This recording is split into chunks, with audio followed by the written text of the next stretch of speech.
کہ حضرت مولا مرتضیٰ علی شیر خدا کرم اللہ وجہہ الکریم آپ حضرت ابو بکر صدیق کے ساتھ ہیں، اور حضرت ابو بکر صدیق نے امام حسن کو اپنے کندھوں پہ اٹھایا، آپ نے اٹھایا اور آپ یہ کہہ رہے تھے بی ابی شبیہم بن نبی ولیس شبیہم بی علی،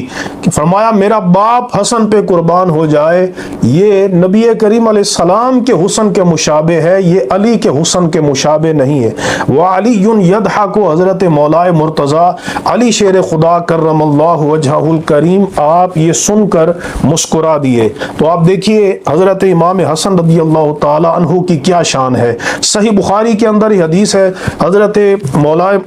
امام حسن مجتبیٰ کی شان میں بہت بڑی روایت حضرت ابو بکرہ بیان کرتے ہیں کہ میں نے نبی کریم علیہ السلام کو منبر پہ فرماتے ہوئے سنا، اور امام حسن مجتبیٰ آپ کے پہلو میں